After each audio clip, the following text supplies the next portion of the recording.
Luto tayo ng sinigang mga labs. Sinigang na buto-buto ng pork. Mag-gisa lang ako.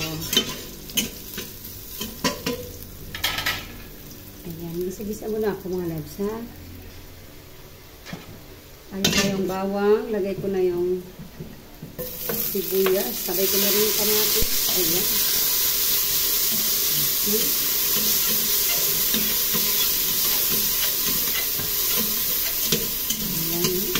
Ayan. Palantahin mo na natin yung kamatis. Ilanta na yung kamatis, ilagay ko na yung aking pork. Pinakuluan ko na itong pork ko mga lads. Pero kulo lang, natanggal lang yung ano. Hindi pa siya talaga malambot.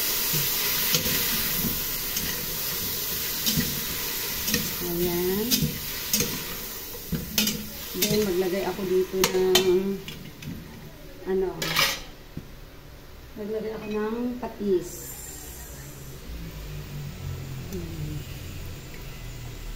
Konti lang muna. Paglagay tayo niya ng asin. Tapos may kurot ako dito ng Knorr cubes. Ayan, lalagay natin. Then, maglagay ako ng konting bitchin. Ayan. Konti lang naman yung patis na nilagay ko. Maglagay din tayo dito ng konti pang asin. Ayan. Lakasan natin yung apoy. At magdagdag na tayo dito ng tubig mga labs. Ayan. Ayan.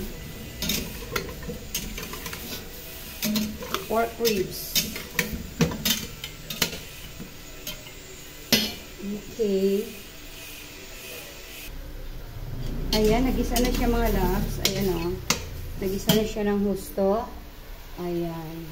So, maglalagay na ako dyan ngayon ng sabaw. Ayan, goods na yan mga labs. Then, ilagay ko na yung aking gabi. Yung gabi ko mga labs, gabi yung pula. Wala akong ano eh. Wala akong nabiling puti. So, pula yan.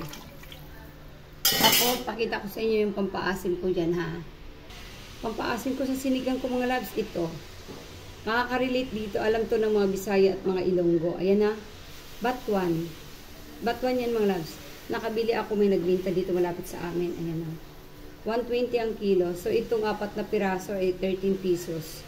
Lagay na natin yan dyan. Sabay natin yan sa pagpapalambot mga labs. Babalikan natin mamaya yan. Yan lang yung pampaasim natin mga labs. Masarap yan. Kaya na yung sinigang ko mga labs. Look at that. Oh. Yung sabaw niya. Oh, diba? Ayan na siya. Oh. Dadagdagan ko itong mga labs ng tubig. Kasi yung mga junakis ko talagang gusto ng masabaw. Nagdagdag ako ng sabaw mga labs. Ayan, kumulo na. Ilagay ko na yung sitaw, okra, at saka siling green. Ayan. Malapit na yan mga labs. Ayan. Sa mga may mahilig dyan sa sabaw. Ayan, sinigang muna tayo today. Sunod-sunod kasi yung gulay, yung ulam namin at isda mga labs. So, ayan, nagsigang ako ng ribs. May iba naman. Tingnan nyo mga labs.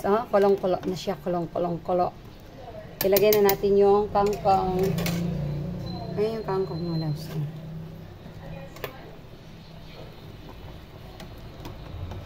Okay.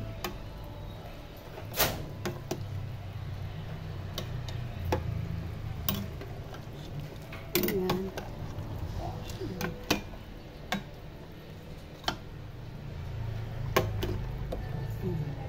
Okay na yun mga labs. Pakukuluan na lang natin yung kangkong at goods na yun mga labs. Thank you for watching. Bye-bye.